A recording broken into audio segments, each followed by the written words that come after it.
maybe this is the hot take, but when you roll out new comp plans, like roll it out to your leaders and like give them a chance to provide feedback, right? And you'd be surprised actually, like, especially your leaders, they wear and they need to wear two hats. One is like supporting their people, but then also kind of supporting the company, right? Helping the company achieve its goals.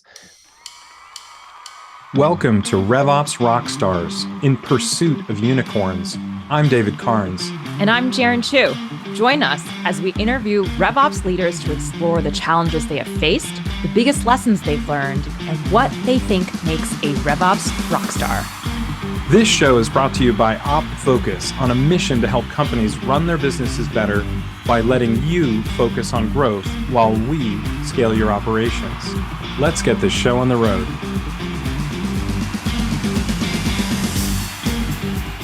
Today's guest on the podcast is a RevOps leader that we can't wait to hear from. He's a strategy and operations executive with 15 years of diverse tech industry experience.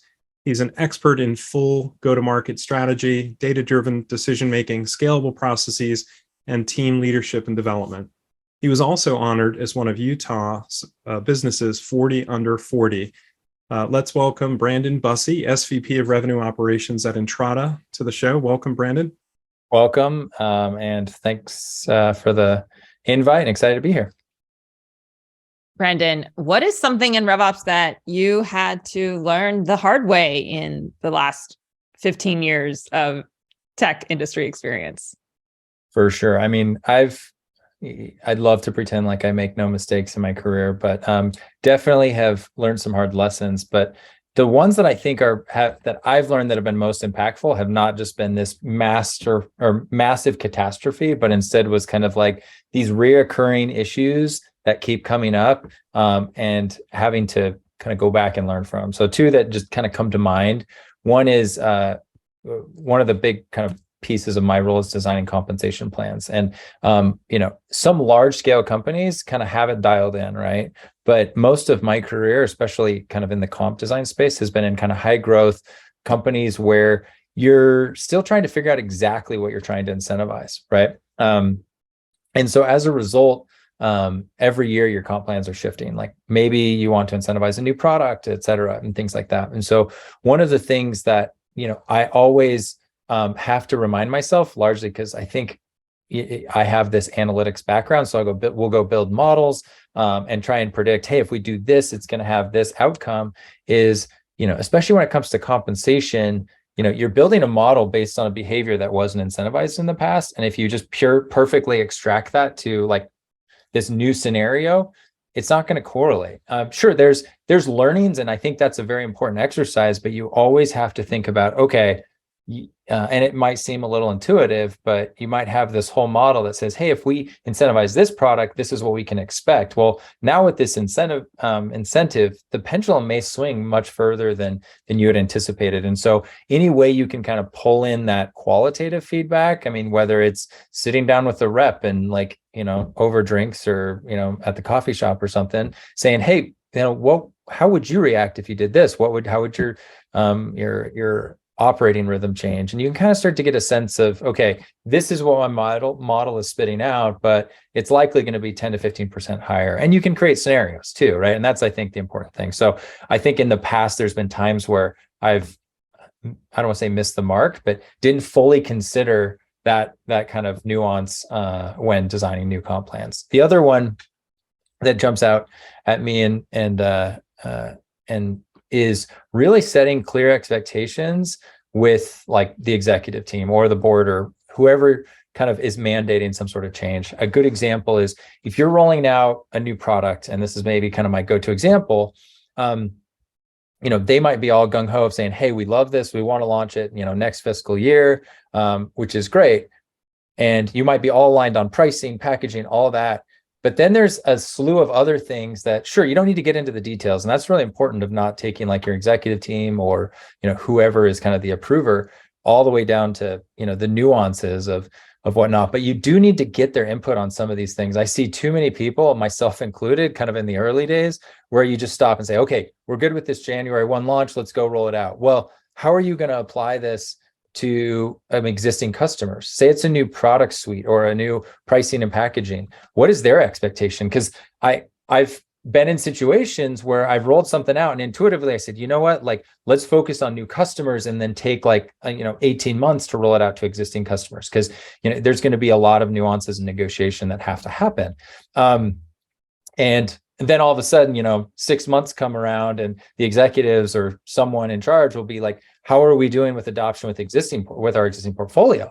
And you kind of get caught with your tail between your legs. She's like, oh, well, we've actually been focusing on new logo. And it's like, well, where did you come up with that? Well, I had made the erroneous assumption. And so I think many times of really taking the time when you have kind of a new initiative or a large scale project to kind of just set expectations with some of the other aspects. I think, pricing and packaging or product is probably one of the biggest things of, okay, yeah, we obviously want this for new customers, but how are we going to apply it to our existing customer base? How is it going to apply to renewals and all these different types of things? And so it's a balancing act for sure, because the pendulum can swing to the other end to where you're just taking them into the weeds, but just making sure that you're talking about some of these key strategic decisions and there's alignment. So when 6 months rolls around, you can be like, yep, exactly as we discussed, in the next 6 months is when we're going to really start targeting our existing portfolio or things like that. And so I think really driving that alignment upwards is really important. I think sometimes we feel like we don't want to push too hard or take them into the weeds. So we kind of go the total opposite direction. So those are kind of two lessons that I've had to learn kind of over multiple little hard ways. What you're sharing is so compelling, Brandon. There's themes in both of these lessons, which include, hey, no matter how thoughtful we are in approaching something, be that in the models that we're creating or in terms of the rollout plan we have, it's also about making sure we get input wide and far, including end user input, right? In the sales example, the comp plan example, it's actually getting the feedback of a person who would be subject to that compensation plan. What would their response be? And in your second example, your second lesson and takeaway, it's making sure that that communication and that input from the executives is continuous, right? It's not a one-time, hey, launch it and forget it sort of scenario. It is a collaborative and continuous check-in effort when it goes live. So Brandon, Entrata is about a 2,000 person organization. Your title is SVP of Revenue Operations. What does that entail? This is kind of one of my favorite discussion points because, so maybe I'm going to give you a little bit intro to myself while I answer this question, because it's been fun to watch the evolution of RevOps. When I first started my career, I started in FP&A and was doing a lot of what now today is RevOps as a finance person, right? And RevOps, sales ops, any of that really didn't, it existed maybe in some sense, but not at some of these companies that I was at. And so it's been fun to kind of watch that evolution. And it's still the one thing, I guess, it's still evolving. And I think the one thing that I do love about it is you can adapt it to the needs of the company, right?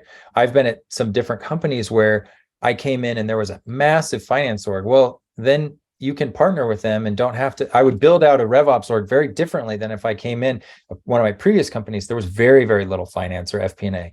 And so as a result, we took on a lot of more traditional kind of, budgeting, forecasting, took a much bigger role than, the other example.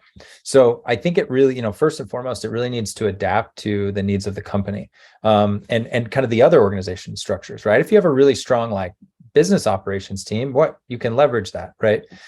In certain areas. But if you don't, you might need to, build out some various arms. So I've kind of broken out most of my RevOps teams into kind of really four buckets, I would say.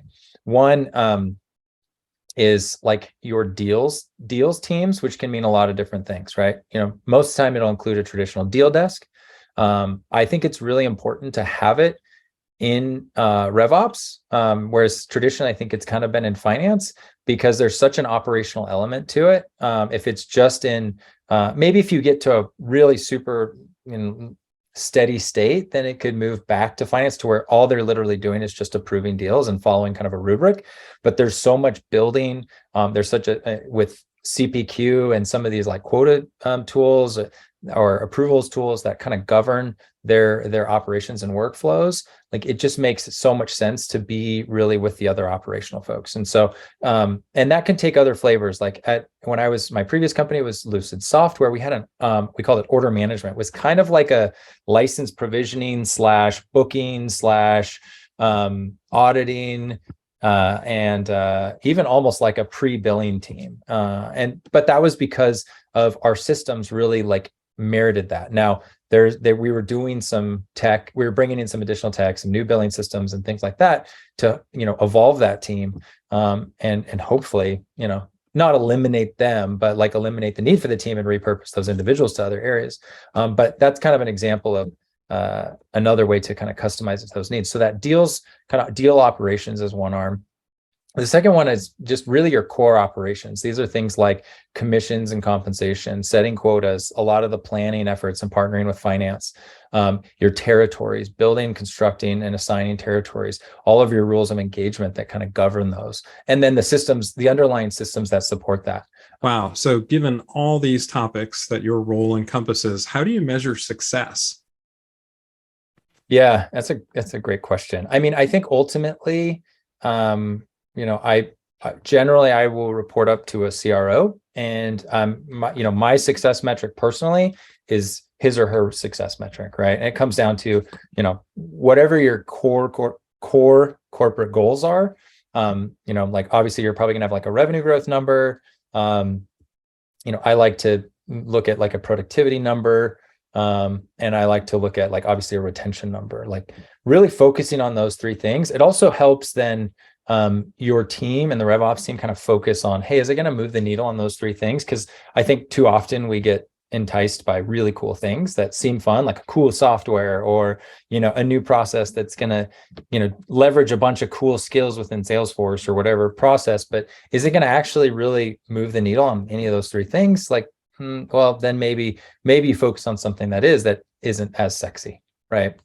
So I try to stick to those. One of the things that we really try and do is, most companies I've worked at will follow like an OKR methodology, which really is just like not to oversimplify it, but it's a quarterly goal setting, right? But then setting those goals and really tracking that's generally how I like to determine progress and really contribution. And the other thing too is like I don't create our goals in isolation and just say like here's the RevOps OKRs. Like I'm sending them immediately out to, hey, all the sales leaders, I want them to opine on it. CS leaders, my boss, obviously, even potentially external to the revenue org. And because I want them to pick it apart and just be like, what, like why do you want to do X, Y, and Z? Like I don't think that's gonna be that needle moving. And we generally put together kind of like our ROI or something like that, but to justify it, but we can then have those discussions.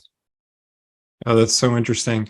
I'm curious, either in your current role or your role at Lucid, what's something that you wish you had done sooner? Yeah. I think the biggest thing is just, in RevOps, I've been telling my team this for a long time. You're always going to be like understaffed and overworked. And that's just the case. Anytime you come into a new role, like you have to you're going to come in and you're just going to be bombarded with problems. And right. And like, I feel like I'm just kind of a natural problem solver. And then I'm like, okay, let's go fix it. And then I feel like I take like 6 months to be like, oh, whoa. Okay. It's been 6 months. I need to pause and kind of really take a step back, whether it's plan out the organization, really set kind of our long-term goals or some of those, do that kind of high level, more strategic thinking, doing that. Now you don't want to do it right at the beginning because you're not informed, but like pretty early on, start to say, hey, here is our path to success, and kind of setting that vision. So that's kind of something that, it's probably a little bit my fault, is that often I just go into like problem solving mode because, usually, I don't know, my experience is they're holding back all these problems, and then someone's here and they're just like floodgates. They're waiting for you. Yeah. Right. And we see it as consultants all the time. Yeah. The new guy is starting on the 12th. We've got distance to this. So we're going to not tell this person about it for 2 weeks.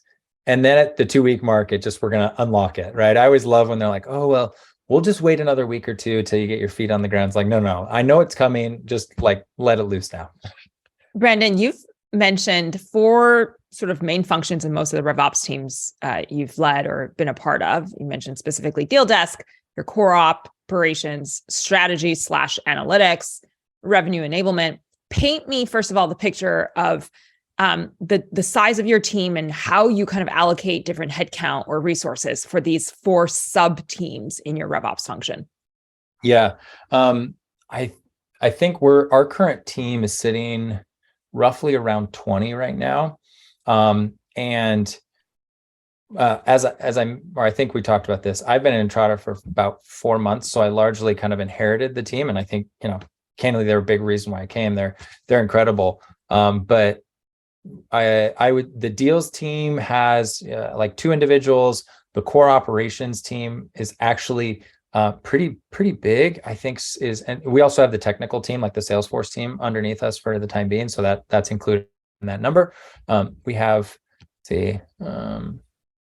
like probably 12.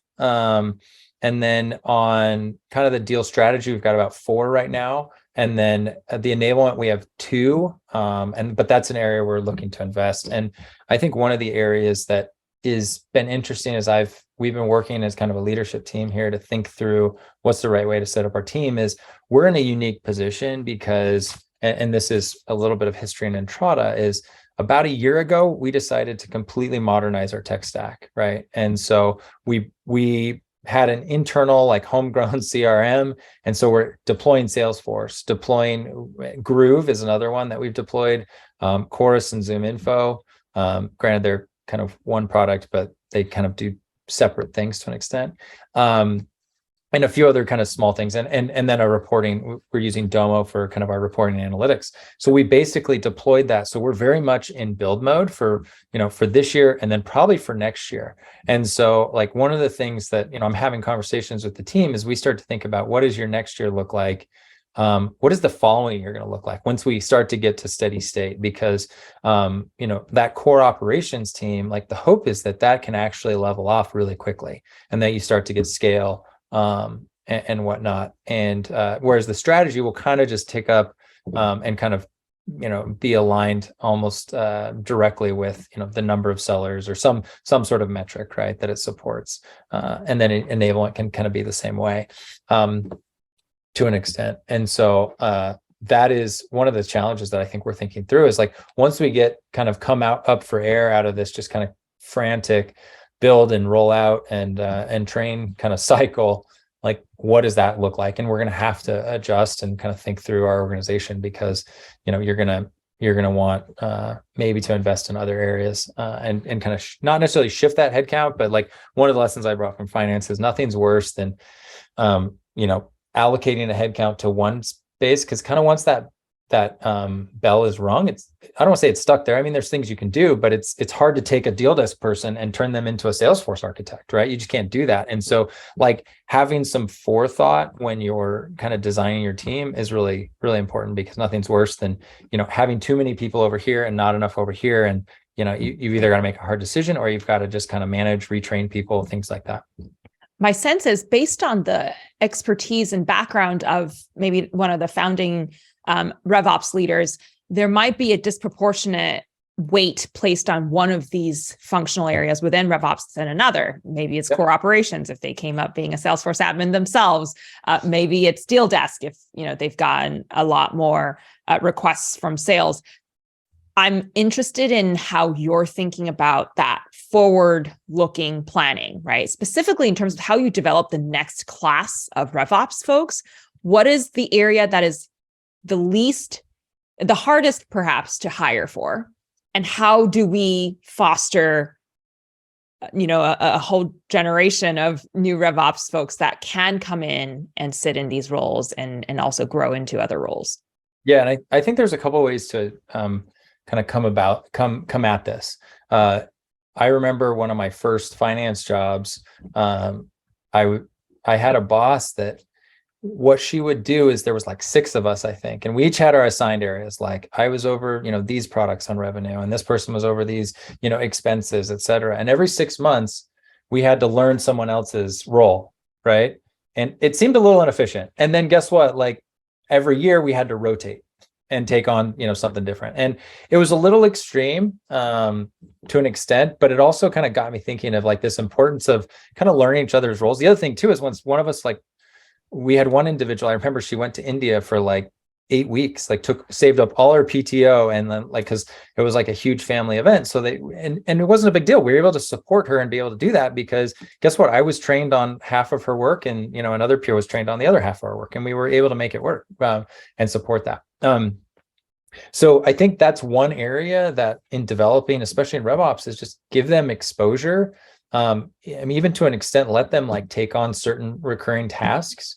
And it's a great way to kind of learn that, especially when it's cross-functional, right? So like take, for example, a deal desk person, if we can pair them with like one of the strategy people, say we want to start thinking about, do some analysis around discounting behavior, right? We'll buddy them up with someone over here on the strategy side, help learn that skill set and be able to kind of develop that, right? And because there is a lot of overlapping in all the areas. And then the other thing too is, I think anything you can do kind of centrally to develop those core skills is beneficial, right? I've done this in numerous times at kind of old jobs.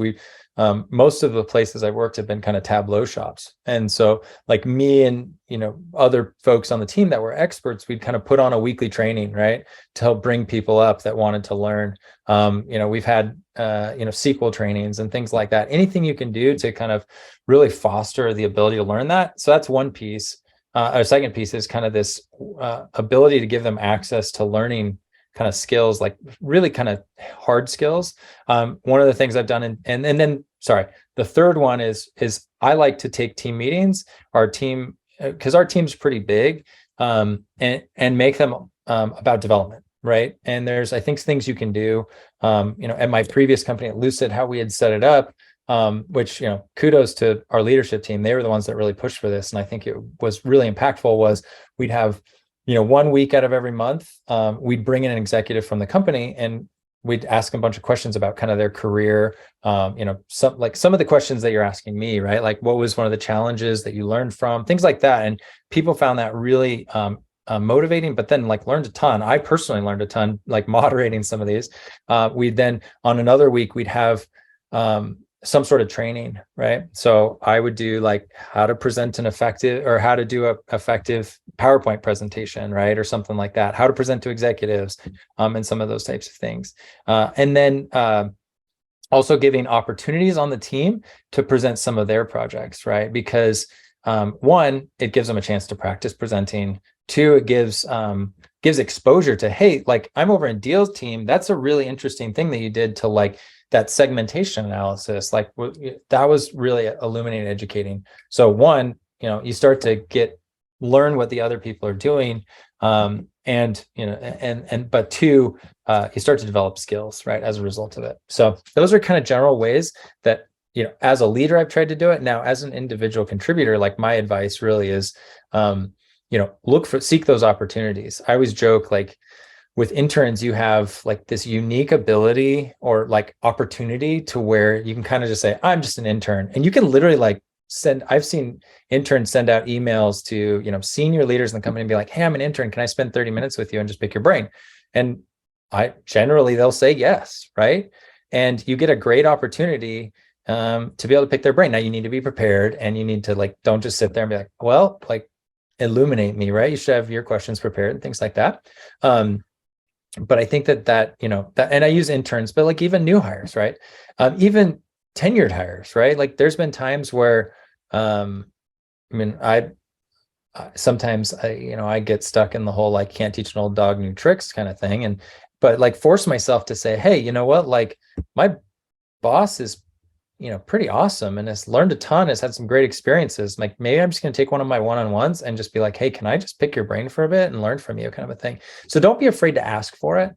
You are sharing so many amazing gems, Brandon, and oh my goodness, structural things we can do as leaders and as a team. The rotational program, that makes me think of, for example, AT&T's leadership program, or how McKinsey always has consultants kind of rotate through different topic areas, and also the personal things that we can do joining a new company, starting out in RevOps, really, really stirring words.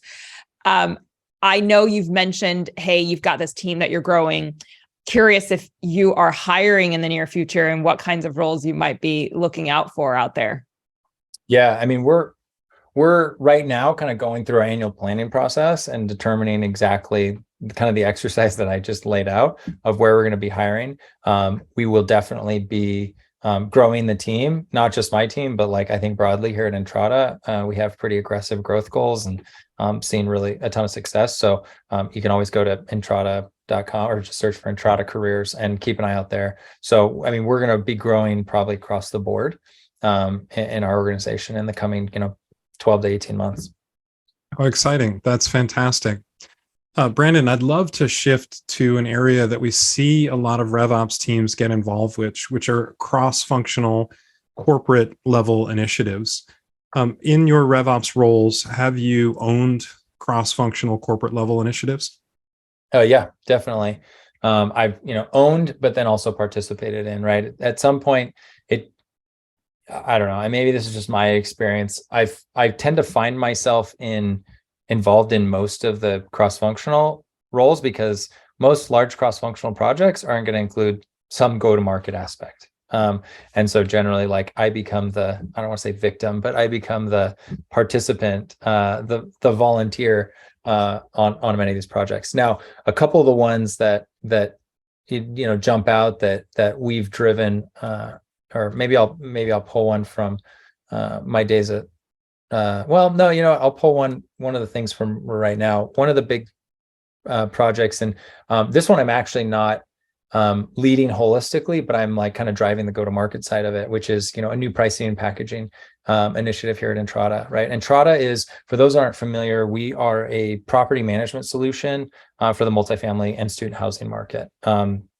And so we really are like an ERP that runs your entire business. And as such, we have a very broad array of products and a suite of products. And I don't know exactly, but last I counted, there was like 64 different products, which is awesome from an expansion standpoint, but like from an enablement standpoint, is really difficult, right? When a new rep comes in, it's really hard to ramp them on that. And so not only and then even from a product and strategy standpoint, it's really hard to support so many disparate products, right? And so by being able to create kind of, I don't want to say bundles because that's oversimplifying it, but I think it is an analogy that we can kind of roll with to get a sense. But by creating kind of these packages, it not only gives our customers kind of an easy way to understand our portfolio, but also our sellers. Like they can really start to just learn a lot of these packages.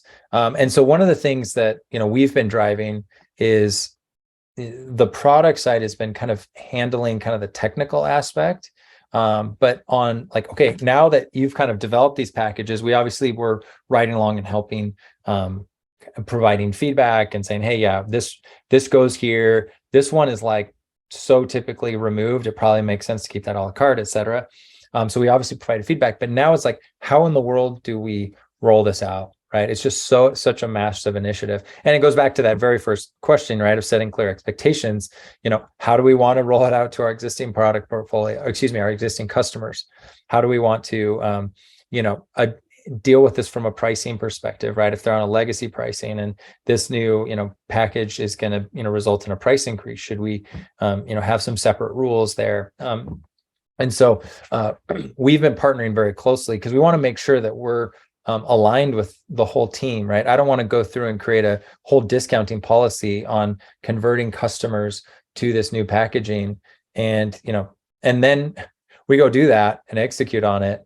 And then we go pull the data and the product team and really the project team sees like the average price is like massively discounted, right? Or something like that. It's like, well, we had created this discounting process and et cetera. Like, great, like let's align on that in advance, type of things. So, it's just been very critical to be kind of communicating back and forth. And then how do we kind of roll it out in a way that sales can consume it? Our systems are prepared to be able to handle this. I mean, taking what was kind of an a la carte system to now kind of bundling, technically is, I mean, it's pretty difficult, right? I mean, we have an amazing Salesforce team that's building this out and building out this functionality. But you've got to make sure that that's all prepared, because the other questions too is, okay, that's great. I understand the theory here, but how do I go quote it? What do I do?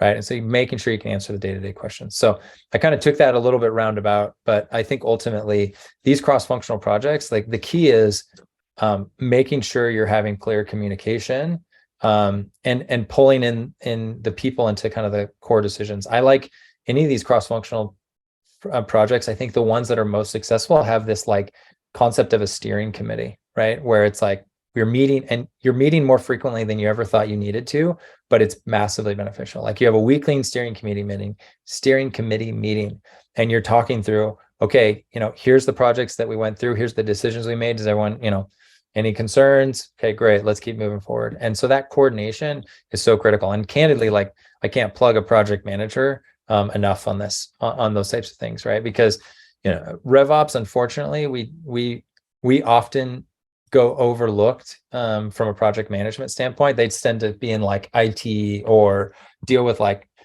product type projects. One of the things too is I want to hire a project manager because they just add they're so impactful, and so bringing in them to this process just takes so much off your plate, and make sure you can kind of run it efficiently, because it's just so hard. I mean, we've probably all done in our careers where you not only have your day job, but you're also project managing at the same time, and it ends up resulting in like less than stellar project management, and like even impacting some of your day job stuff too. I really like what you said about getting the cadence of steering committee meetings right, and that you probably need more than you're actually going to schedule to, especially in these cross-functional initiatives. It's easy to cancel a meeting. It's hard to schedule one last minute when you have like lots of senior level or a big team and things like that.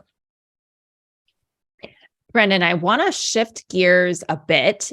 You've had this incredible journey working for very different sized companies, and you've also had different experiences of preparing for board presentations or actually presenting to the board. Can you give me a sense of what that board interaction is like in different sized companies as a RevOps leader, and how does the preparation differ? In all honesty, I mean, I think and I haven't spent enough time with a ton of founders, but at least in my experience, one of the things that I see is almost like this thought that, oh, well, we're early stage. It's okay if our board presentation is a little janky or a little like subpar, right? But in reality, like your board deck shouldn't be any different or any less quality than, a Fortune 500 company. Now, it may be a little bit shorter just because you probably have a smaller product portfolio or things like that, but there's no reason it shouldn't mimic and mirror kind of that level of professionalism and really the general criteria. Look, the purpose of a board meeting is, these folks have invested money into you, and you're basically conveying, this is what happened and this is why, and this is what we're going to do about it. That's it, right? And so really making sure, I've seen too many board presentations or investor calls, even at a public company level, like, obviously coming from finance, I spent a lot of time listening to public company investor calls. And even at that level, it amazes me of how often you see people just like showing charts or showing schedules that they kind of just want to show that are interesting, but don't actually fit the narrative, right? And so being really meticulous of saying, first and foremost, you need to have like, this is how we evaluate our business, right? These are the metrics that matter, and those are the ones that you're consistently showing, right?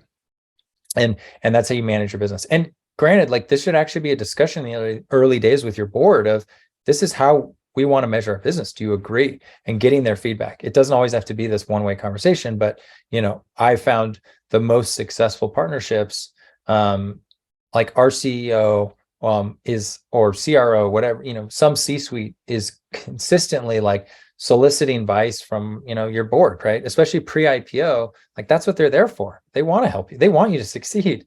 And so like leverage their expertise, right? So you kind of set this core metrics, and then from there, everything is like what happened on those and supplementing like the results, right? Seems simple, but it's easy to get distracted. Now, the other thing that I think is important, and this doesn't just apply to like boards or investor calls, but can also apply to just like presenting to an executive team or a leadership team, is I remember this personally. So I worked, as I mentioned, in our central FP&A team at Amazon, and our board deck was, I mean, you can go look at them now. They're not that long. I don't know, maybe 50 slides, I think is the one that they present. But the binder that our investor relations team and our team would put together, I mean, these things were like hundreds and hundreds of pages thick, right? Because what we're trying to do is be prepared for the questions that come. Like obviously in a public company investor call, it's like you have your kind of recorded presentation, then the questions. And so it's really there. But in a pre-IPO board meeting, it's very interactive, right? At least most of the ones that I've experienced, where they're asking you questions real time. And so the one thing you want to do is make sure you have that back pocket schedule where if someone says, oh, that's great, like, you talked about your new logo versus expansion sales, but tell me, like, we talked about on the previous slide, like your breakout by segment, but how is that happening by with a new logo versus expansion or something like that? Great. Well, actually, I've got this report right here. I can show you the data. I talk to the data, right? It's so much more effective than saying, I don't know, let me come back to you. And you've now kind of created this like a bit of a janky experience to where now you've got to go find the information and then like send it to them later and try to continue the conversation. So the more you can do to prepare, plus like, especially like in a situation where, your CEO has been probably working with these board members for a long time, like ask them, or, folks that have attended these, like, what does, so-and-so, like, what do they generally ask about, right? What are the things that they care about? And so then you can start to get to know the board members and start to get to know like what kind of questions they're going to ask, right? Because that's the other thing too, is anticipating them. So-and-so is going to ask you about like, how is your new logo expansion going? Well, let's be prepared for that, because we know he's going to ask it, because he does every board meeting, right? Kind of a thing. And so make sure you're prepared for those things. So like really kind of having that story and then the narrative that supports that story. You have your core metrics and then the narrative that supports that. And then you have the additional back pocket schedules that like help you to respond to those questions, and knowing your board members to anticipate those questions is just, I think super critical to being able to have an effective meeting. Now, and I think that applies to, if you're a junior RevOps individual, I think it applies the same thing. If you're presenting to, your SVP of RevOps or your CRO, like the same applies, right? Ask, how is the CRO going to react to these things? What do you think? And what do you think? What kind of questions do you think they'll ask? And you can do, a formal exercise where you're almost like a mock. I mean, that's actually a big thing, is like these mock earnings calls, pre-IPO companies, like you practice it for quarter after quarter after quarter. So you're prepared, and you do the same thing, like in advance of, hey, I'm presenting these slides. Like, why wouldn't you practice? Why wouldn't you have someone sit there and ask questions and, try and, it's role playing is so critical in sales. It should be just as critical in RevOps too. Yeah, I love it. I've heard 4 main things. Less is more. Be specific about the presentation or the metrics you're presenting on, but be prepared. Have it in your back pocket to be able to explain more when the questions come. Do your research, understand your audience, understand your board members, find out from people who've done it before. And then last of all, of course, practice. It's really, really great tips. Thanks, Brandon. Yeah. So Brandon, you've shared so much on today's podcast. I'm curious if you have a controversial opinion about RevOps or some RevOps myth that you want to bust. It's a great question. I mean, I think, I don't know if this is controversial, but I tend to find a little bit with my peers is, my approach has been, I think, different than a lot of peers in the RevOps space is, well, let me back up. RevOps plays a unique space to where we're both like support / police person / judge, jury, and executioner, kind of all of the above, right? And so I think sometimes we that clouds like what our relationship to be, should be to our partners. And at the end of the day, like, yes, we have to create rules and, ensure that, like, I'll just pick on sales. like we got to create rules to make sure sales is not manipulating the system, not finding loopholes, but are helping us achieve our corporate goals. But on the flip side, like we're there to support them as well. So it is kind of a unique relationship. And so I find a lot of my peers tend to swing one direction and almost take when rolling out a new process, new pricing, new comp plans. When you roll out new comp plans, I'll take that. Maybe this is the hot take, but when you roll out new comp plans, like roll it out to your leaders and like give them a chance to provide feedback, right? And you'd be surprised, actually, like especially your leaders, they wear and they need to wear two hats. One is like supporting their people, but then also kind of supporting the company, right? Helping the company achieve its goals. And so like really like deepening that partnership and like oversharing and transparency. I mean, now you got to be careful because you can also derail their focus. If you're in Q4, you're really like need everyone heads down to go hit your number. Maybe that's not the time to like roll out, hey, we're going to increase quotas X amount, but let them have a decision. There's been times where we've rolled out and said, hey, we have a couple options next year. Option number one is we really don't hire anyone, don't split territories, but your quota goes up 50%. Door number two is we raise your quota 5%, but we like add 30% to our headcount, right? And so we have to, your territory shrinks, and give them like some optionality. Now, we may ignore what they need to do because of, long-term or short-term benefits, but like involve them in the process, right? I think is just really beneficial, especially like when building territories and some of those types of things. So that's probably, I guess, as hot take as you're going to get from me on that space. Yeah, that's great. And that speaks to fairness. And anytime something doesn't feel fair, you're going to hear about it. People are going to be grumbling. They might even leave.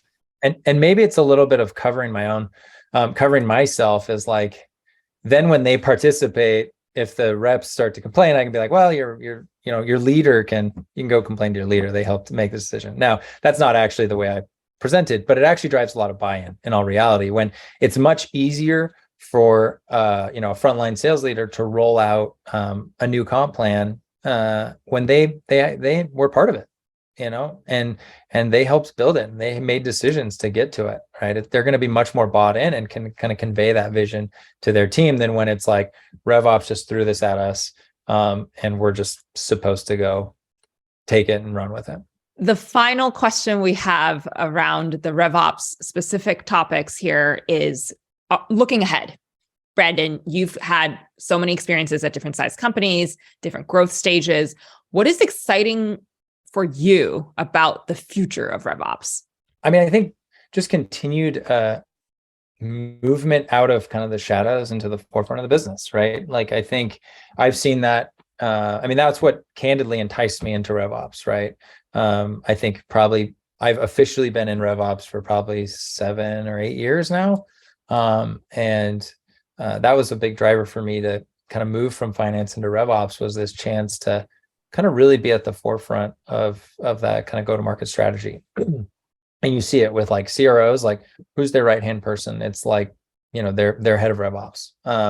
As I mentioned, who's the person that's sitting in all the product strategy meetings, right? Like RevOps is also there, right? And so I think that continued movement, and I say it like a little bit tongue in cheek, of out of the shadows into the light kind of a thing. But in all reality, like I think that's happening. I mean, RevOps historically was seen very much as, okay, you're just like kind of back office that like makes the systems work. But instead, we're really helping drive the strategy and making the decisions in conjunction with, the various other go-to-market leaders. But we have a seat at the table. And so that's one thing that I'm really excited about, and continuing to see the types of talent that are being attracted to the RevOps space. Like in the past, it was, how many people have you met that are kind of heads of RevOps that have these non-traditional kind of backgrounds, which is great. And I've learned from a ton of those, but actually starting to see, I think it brings a lot of credibility when you're be able to recruit people directly out of like, top universities, top MBAs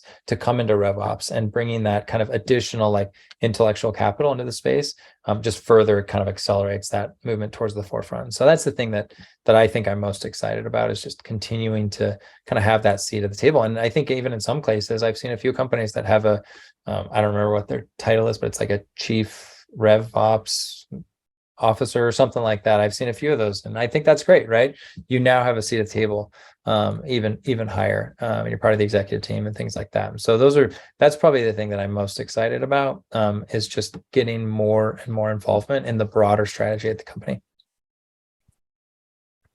Awesome. Yeah. So Brandon, the second part of the podcast, we like to focus on you and your story. You're based in Provo, Utah. You studied in Arizona. You studied in Utah. You did undergraduate in business. You did an MBA in Seattle. We don't see a lot of people in RevOps that went the business course. Oddly, we see people that studied marine biology and all kinds of other things. So it's kind of cool to see the business background. Your previous position was VP of RevOps at Lucid. I'm curious, how did you get into RevOps? Yeah. So as I mentioned, like, I kind of started my career in FP&A, and the reason for me, like, finance was interesting because, and there was like, I don't want to say soul searching, it's maybe a little too deep, but like a lot of kind of reflection on, I went into finance because I wanted to kind of be at the heart of the business, right? And, finance kind of is, the numbers, it all comes down to, money is the reality. We're all for-profit businesses. And it was, as I was kind of doing my undergrad in finance, there were a lot of individuals that wanted to go kind of the investment banking route, and that just never appealed to me. And so it caused me to kind of be like, well, why is that? And so I identified, like, well, I want to be at the heart of the business, right? And I don't really care about the capital markets. And so that was kind of my first kind of realization. And then as I started working within that space, spent time with CFOs, like, that kind of seemed like the logical path for me. And this is no offense to CFOs, but when I started thinking about that as a future career for me, it really just didn't seem appealing. Like, I had spent a little bit of time working in accounting, and that, that's a big piece of a CFO's role. And that just wasn't kind of my path and what I wanted to. And so then I kind of started saying, well, what do I really like about finance? What have I liked this far in my career? It's, making business, data-driven decisions, right?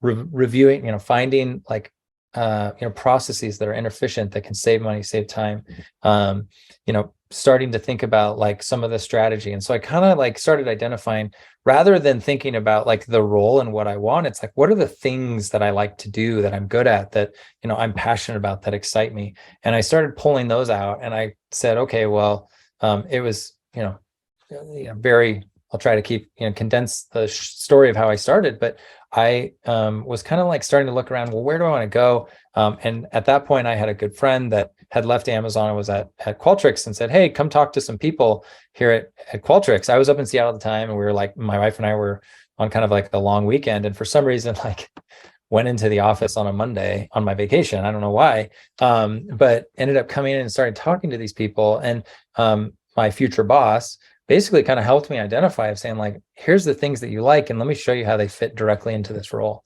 And so I was kind of like, this is really cool. And you're kind of front of house, right? Everything kind of, the buck stops with sales, right? If you can't sell the product, it doesn't matter how great of a product you have.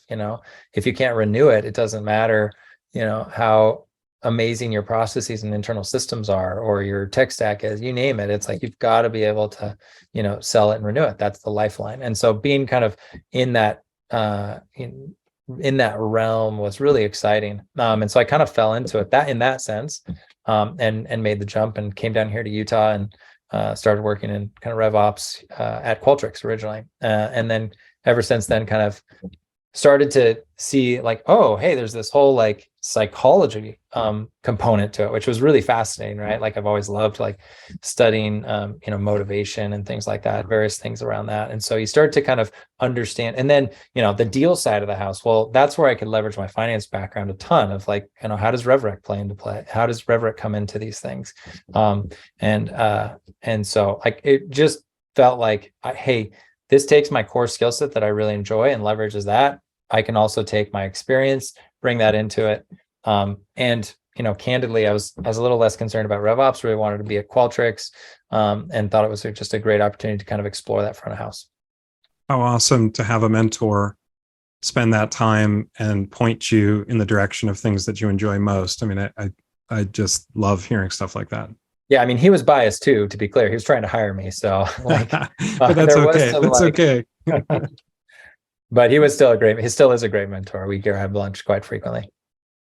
Our last question, Brandon, speaking of mentors, is who are some of the RevOps leaders out there that you admire, who you think should be on this podcast? One of the two individuals that I'll call out that are, maybe I'm a little biased, that have been somewhat mentors for me, is an individual named Spencer Dent. He created a company called Close that does win-loss analysis. He's been a close friend for a long time. And I think, they're doing some really cool stuff in that space of, why are we winning and losing deals? Like, that's just incredibly insightful. And then an individual named Dan Watkins was a sales leader when I was at Qualtrics, and someone that, just personally, I really look up to and have learned a ton from. But he created one of the most efficient sales organizations I've ever seen. And he is not your traditional sales leader in that, like, he really delves into the operations side of things. It's very programmatic. I mean, the way he would hire individuals was like very, not only like he used a rubric, they had a rating scale, and it was very like quantitative. That was, I've never seen anything like it. And so those are two individuals that, technically they're not in RevOps, but, they work and service the industry and have worked in the industry. And they're two individuals that I totally look up to and admire. Great shout outs, Brandon. And we'll be sure to include their LinkedIn profiles in the show notes for anyone who's interested to potentially learn more, reach out and borrow from what they've built. Cool. So Brandon, where can people find you? Are you on social media, LinkedIn?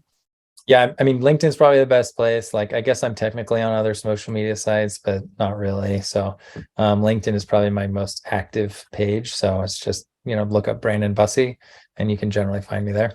And how about learning about Entrata? Just our website, right? Entrata, I mean, I think it's a unique animal, but because we service, the real estate and industry, but definitely like go to the website entrata.com and you can learn about our product portfolio. Well, awesome. Brandon, what a pleasure it's been. I've learned a lot in speaking with you today. I have a bunch of things to think about. One of the things you talked about earlier about the definition of RevOps being defined, essentially by the periphery. So if you have a large FP&A or a large finance team, that will impact what the RevOps team takes on. I think we see a lot of organizations, whether it's because of politics or other things, define the shape of the RevOps team, certainly where an organization is in their evolution as well. You've given me a lot to think about, so I'm so appreciative of you joining us on this podcast today. Great. I mean, take a nugget here or there, right? Like, these are things that I've learned. They may not be applicable, or maybe you take them the opposite way and say, that was terrible advice. I'm going to do the opposite. So, take it for what it's worth, and hopefully I can. I'm happy to be a resource ever to anyone that listens, and just reach out to me on LinkedIn. Amazing. And to our audience, if you've learned as much as we've learned today, Brandon shared a lot of gems, reporting to the board, building the next generation of RevOps folks. Please share this podcast with someone in RevOps who get value out of it. And of course, please subscribe on your favorite podcasting app. We're so glad to have you here on the show today, Brandon. Thank you. Appreciate it. And this has been another value-packed, action item-packed, exciting episode of RevOps Rockstars. And see you next time. Stay classy, Rockstars. And that wraps up another episode. Thank you so much for joining us. For show notes and other episodes, visit RevOpsRockstars.com. RevOps Rockstars is sponsored by OpFocus. Visit opfocus.com to learn more about how OpFocus helps SaaS companies scale their revenue operations.